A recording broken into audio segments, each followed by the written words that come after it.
Hello, this is Alex Birkett, and you're listening to the Long Game Podcast. This episode is all about how to talk to your CMO about content marketing, or leadership in general, really. It's a part of our Kitchen Side series, where we show you the behind-the-scenes discussions, brainstorms, and decision-making processes that happen at our agency. In this episode, David, Allie, and I discussed general points around marketing leadership and how to best interact to A, move along in your career and align with the mission of your company, and B, get buy-in for ideas that may be viewed as wacky out there or innovative. While this is more of an art than a science, influencing without authority is a big part of any job, and it's especially impactful as a content marketer. If you've ever fought uphill against outdated methods and idiosyncratic leadership, you'll enjoy this one. On the flip side, if you're a CMO, it may also give you empathy for how to work with ambitious content marketers looking to make a mark. Without further ado, I hope you enjoy this episode of the Long Game Podcast.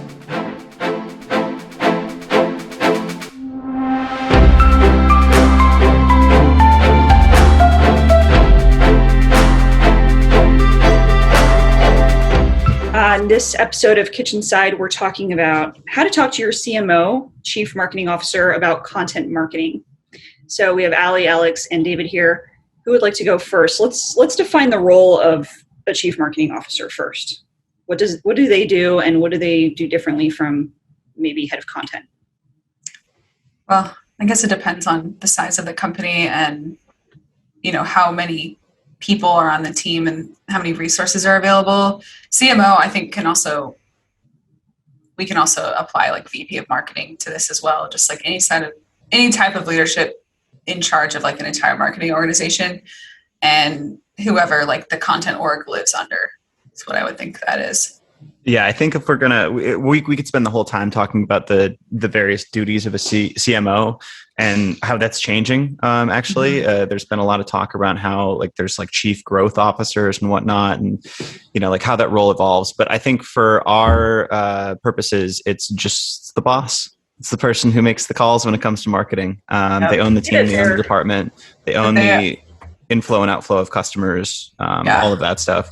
And it's very different at like the small stage startup versus like a public company CMO could not be more different than like a Series A CMO, if you even have one at that stage, Yeah, I think maybe the thing that like regardless of company size, the CMOs they don't just own marketing, but they own how marketing affects the other business functions, and they help align what the other business functions and marketing are doing together, like sales and marketing alignment and marketing and product alignment and so on.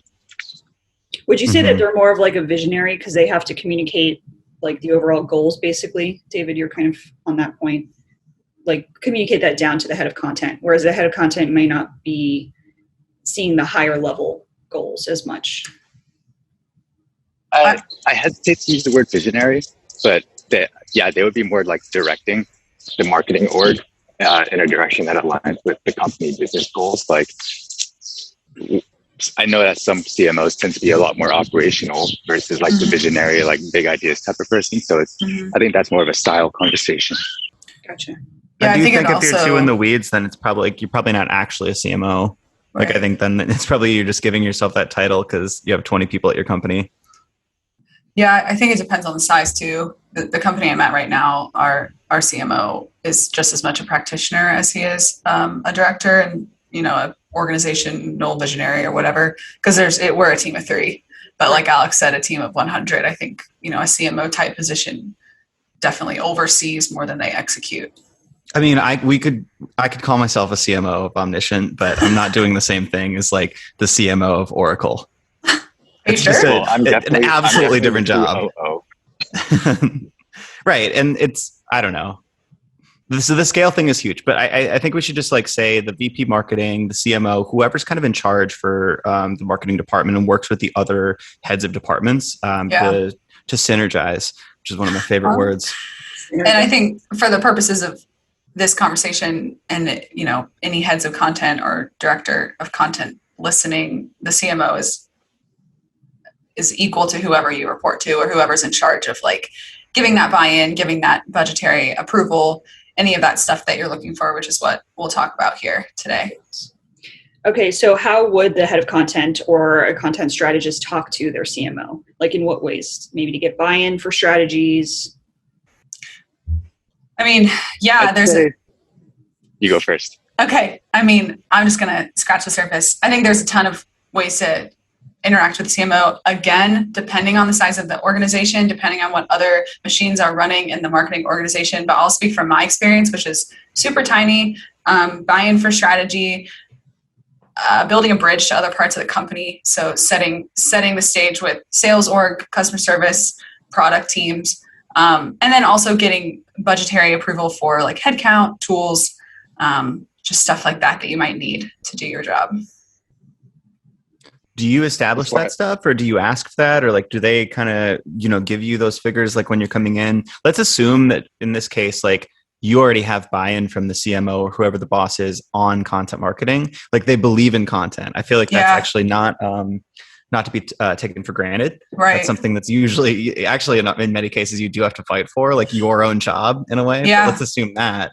Like, do they also come in with kind of boilerplate, like here's the budget that you get, here's the headcount you get, or is that something you jockey for?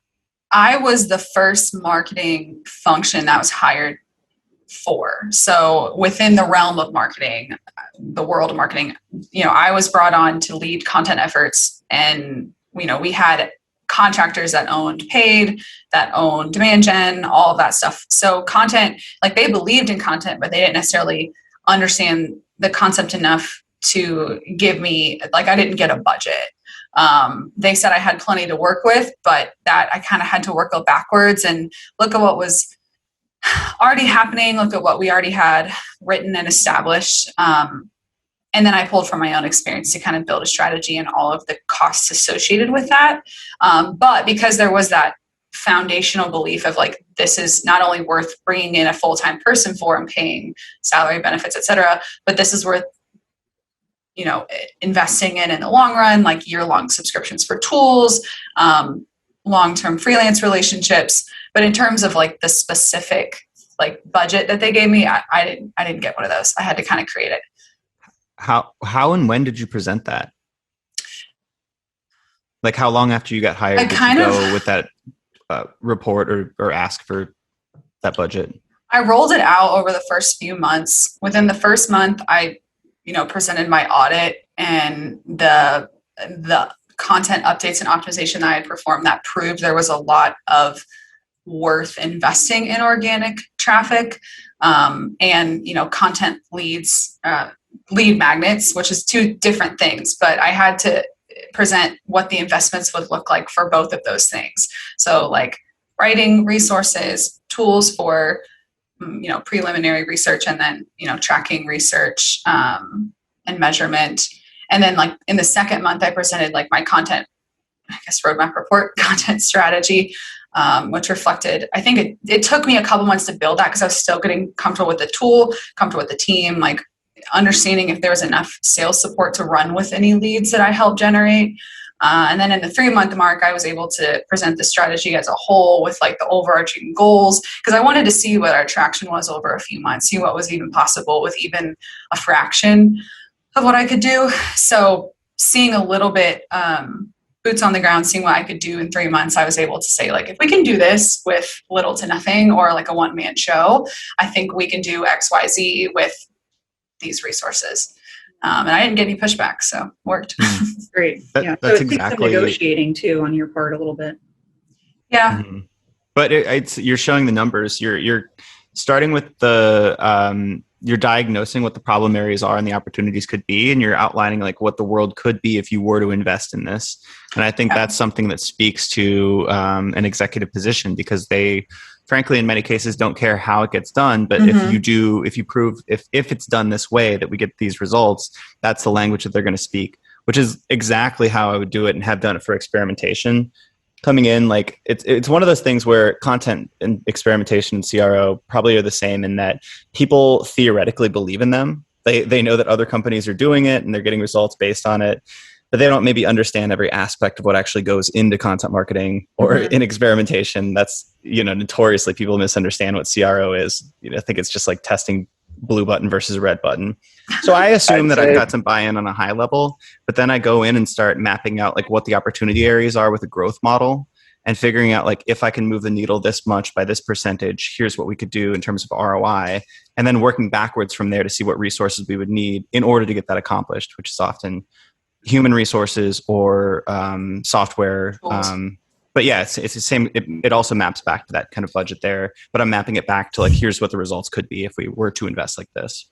I also want to add an additional layer here that I haven't heard mentioned is like the conversation should really start from what the business goals are, because the CMO is going to be held to some metrics, right?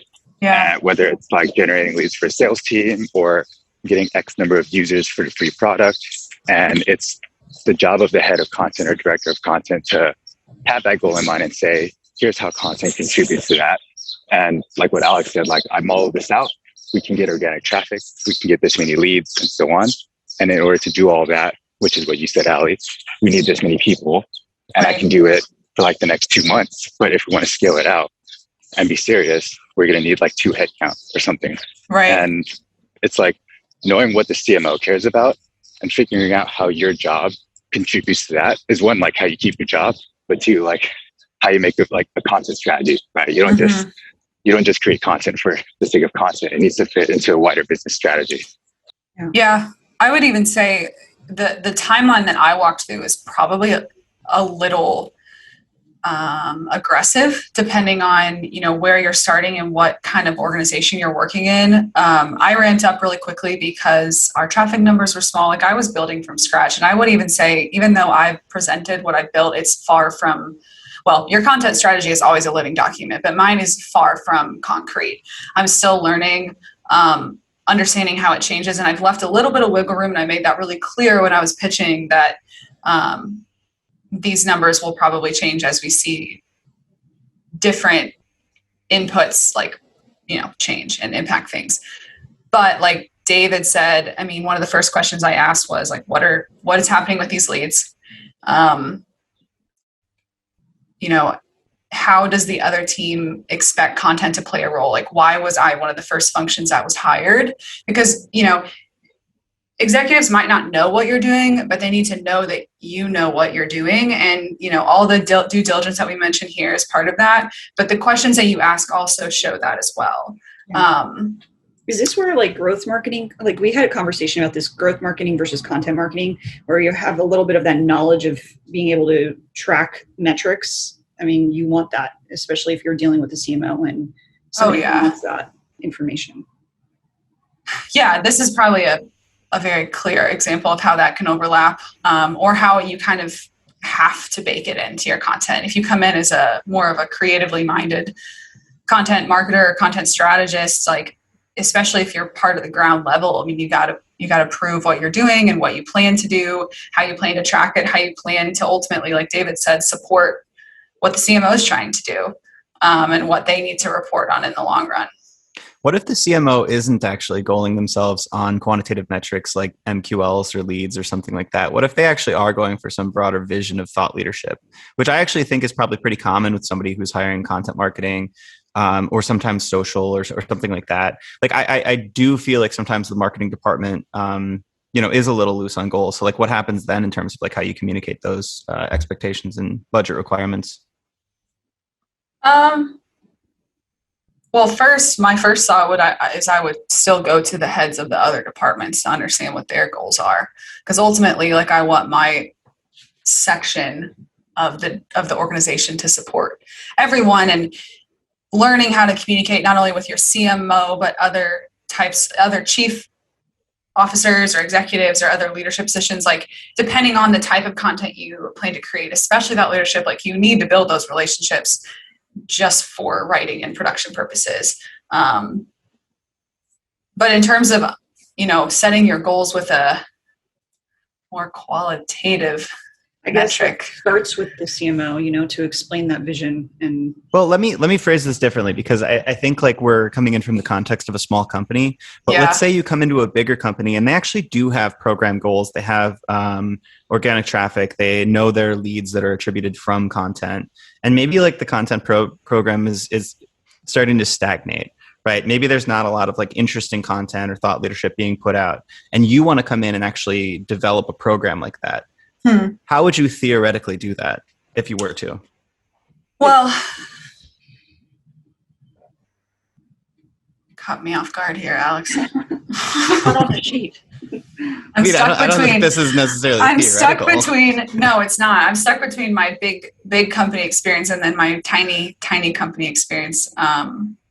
Two sides of a coin. So they're two different worlds, right? Like Very. Big company and small company persuading the CMO. I would say, like,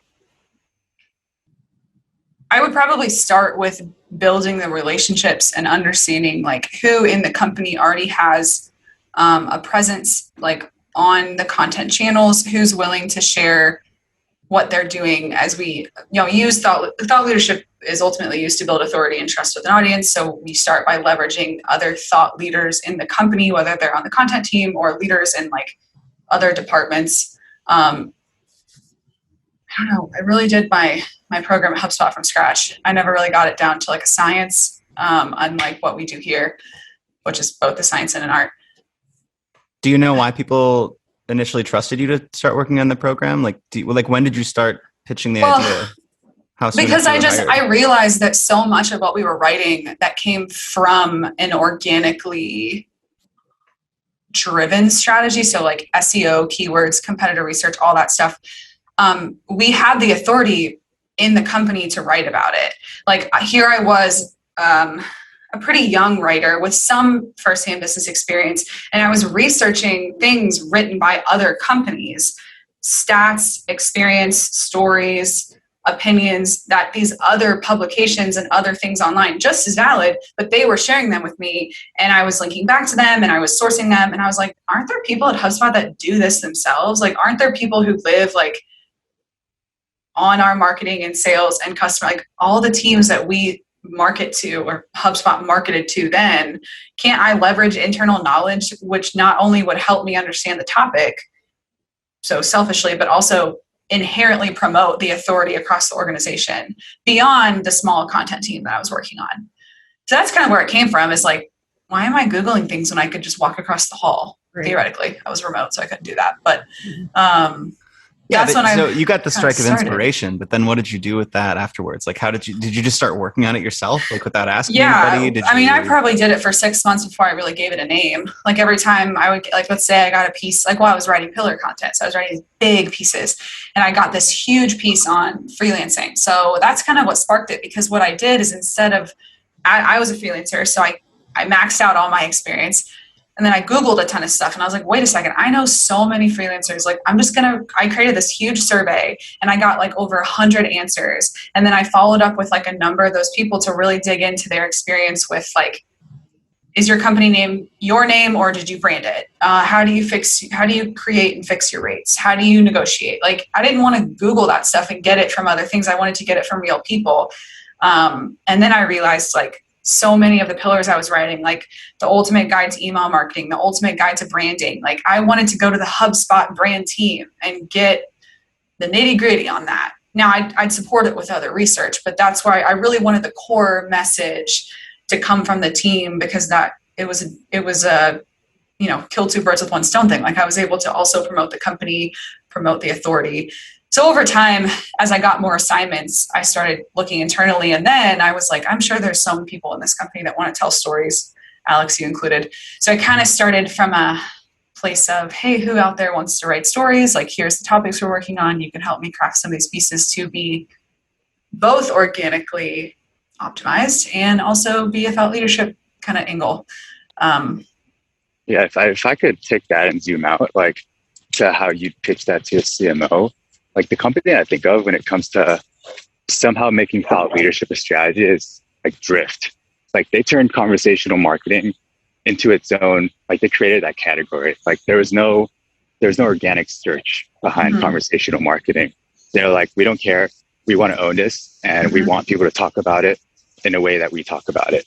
And I think that's a decision that either comes from the CMO or their founder, but aligning on that strategy. And like someone like you, Allie, who's like the head of content, will be like, oh, well, we have subject matter experts. Like if that's the company goal and that's what marketing is supposed to support, here's a program to support that. Mm-hmm. And so I think it's like it was aligning. Maybe it wasn't a goal of HubSpot. Maybe that's why the program didn't get as big as it should have. But I can see a company that's like very strategic, deciding to own a thought leadership position in a particular space doing that. Yeah, I mean, I would even say we're tackling that inadvertently with some of our clients. I can think of a client right now whose search space is not very high volume because some of the terms they're using, like they have cornered themselves, and the market isn't huge. But I don't think that's a bad thing. I think that's one way to kind of carve out that corner of the SERPs when that, well, you can. Those words and that terminology ultimately booms. And it's a way to double down on thought leadership because you're satisfying a query, but you're also turning internally for the answers and the opinions that you can't really find out elsewhere because there's nothing on it yet. I want to reel back here. So the drift thing, I agree with David, but I think is a different situation. So if you wanted to go in and do thought leadership and you thought that thought leadership was the way to go and you have that buy-in, not just buy-in, but like it felt like directive from the top down, then I think you just plug and play. I think you don't necessarily need to think about how to talk to the CMO because you're kind of already aligned.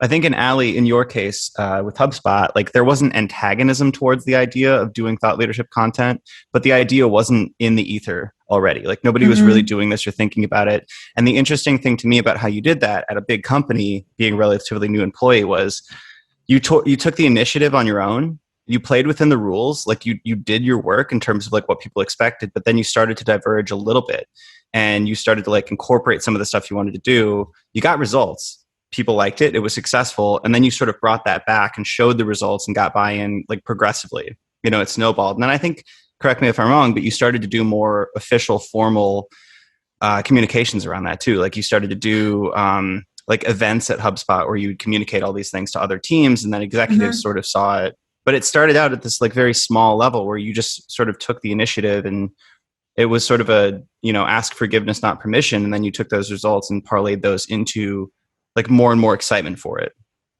Yeah, definitely. I had my assignments. It didn't matter how I did them. I mean, they had to be done well, but like besides a deadline, it was my judgment call. So yeah, I was able to experiment a ton with how I got things done as long as it ultimately performed well and educated who was reading it, and hopefully converted. I did do some other internal promotion. I owned another marketing program that helped me repurpose some of those presentations into thought leadership pieces and vice versa. I will say the team took an idea, the idea and kind of changed direction with it a little bit later, and turned it into what they called hybrid content, which was ultimately SEO-driven content written from a thought leadership perspective, which is exactly what I was doing. But I took mine in more of a, I'm going to start with the author and go from there. And they started with the strategy and went from there. I would say the latter is probably a more sustainable thing, especially if organic is something that your CMO believes in. You know, when people think of content, they might think of like SEO. If that's kind of the perspective they have, I'd say the latter is probably a better approach. In my mind, I kind of called it an SEO sandwich because you like start with like the keyword research and, you know, product and customer led terms, maybe some middle or bottom of funnel things that have come from the sales team. So you have your strategy. The writing portion of it, you do completely on your own. Unless you have to research statistics and studies, you use your brain, your experience, your team to build it. And then ultimately you optimize it on the end. Maybe use a tool like ClearScope or Yoast and you get the meta description up and yada, yada. But in my mind, I called that like the SEO sandwich because I personally believe that's the best way to create content. And it's the best way to avoid having like duplicate after duplicate on Google. But that definitely follows the latter of the two strategies I mentioned. And if I'm reflecting honestly, I think the direction I took the program in was probably not very sustainable. It was very manual and there wasn't a lot of groundwork laid out at HubSpot prior. So it was a hard time. And I think that's why it didn't take off. Yeah, I'm gonna also add, I know like, I think the conversation around like CMO and head of content is like kind of like straying here, but I want to tie back to that because like getting back to that, like if Allie, you had to pitch all that on your own, right? Like you weren't the head of content, but someone had to pitch that up the chain and be like, this is worth investing in. Somewhere along that chain, someone probably asked, how does this grow organic traffic? Because that's what HubSpot measures. And HubSpot is like, thought leadership doesn't grow our organic traffic. Like we need to do this hybrid content instead. Like, I think that's where it all comes down from. Like it probably went against the grain, didn't fit with the larger business strategy. And therefore like it didn't take off in a certain direction, like thought leadership, where like, I would imagine maybe it was like Megan that had to pitch it to Khim, right? Or like for more resources if it were something the company wanted to invest in. So that's the angle I'm coming from, where like if the CMO did appreciate that sort of strategy and want to go in that direction, it probably would have been a different story. So in that sense, are you just totally fucked if like you don't have that strategic alignment? Like, is there any way to convince somebody, like, let's say organic traffic is actually a terrible goal. It's arguable, who knows? But let's say that's actually not the right strategy and goal. Like if the CMO believes that and you don't, what then? That's a problem. Because that's going to determine what you're measured on, like what your success is. Right. But do you have like a dialectic? Like, is there a conversation to be had there, or is it just like find a new company? I mean, I think it's the same as what we opened with is, you know, if you come into a company, they've been doing organic for a year and you look back, you audit, you do your review and you're like, this isn't a good use of our resources. This doesn't, like, there's no market fit, blah, blah, blah. You do your research, you spend a month or two understanding what some other channels might be. Maybe you dabble a bit, experiment. If it's something that's already entrenched in the company, it's going to take just as much work, if not more, to like create a whole new mindset around something, kind of like an unlearning. I don't think it necessarily means pick a new company unless that's something you're personally very passionate about, that maybe you should be elsewhere. But if you want, like in my case, the program I started, I loved. It wasn't my passion project. It was something that I just wanted to try, and I was young and I thought maybe I could do something different. But if I was super, super, super passionate about it and I planned on seeing it all the way through, I probably would have created like a dedicated newsletter or really, really leaned into the social team and was like, I need you to help me get different kinds of eyes on this.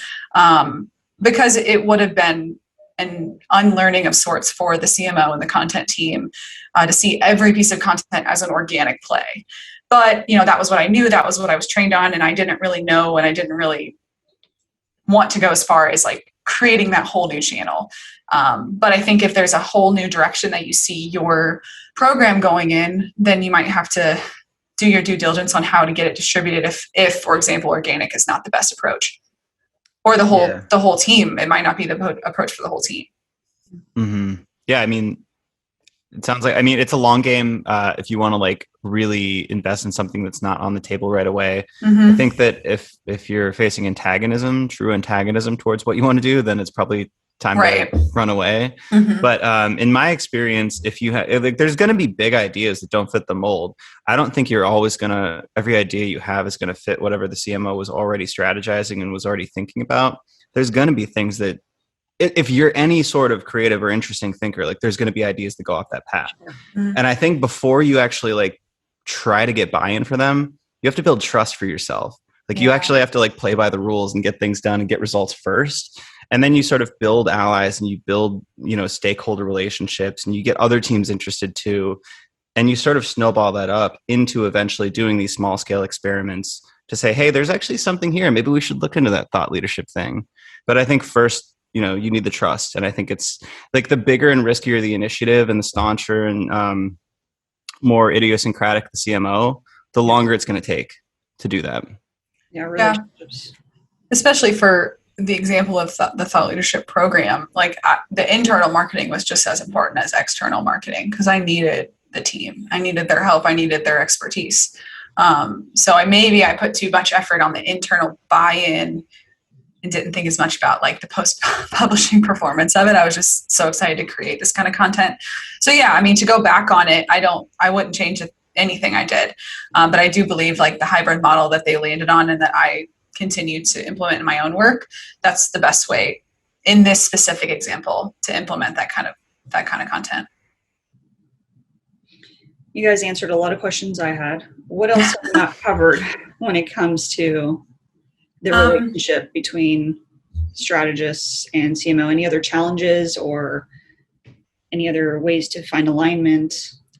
Well, we haven't talked about how to get buy-in for headcount or human resources. That's something I just embarked on as well. Yes. I'd say the process is pretty similar, but it also, I think it personally involves a lot of humility, especially if you're a team of one. Like I basically had to admit, like, I can't do this alone, and that's okay, because when it comes, well, really anything, but especially creating content, over time, diminishing returns, you can't just continue to churn at the highest quality. And in my specific case, I wasn't a subject matter expert on everything I wanted to create.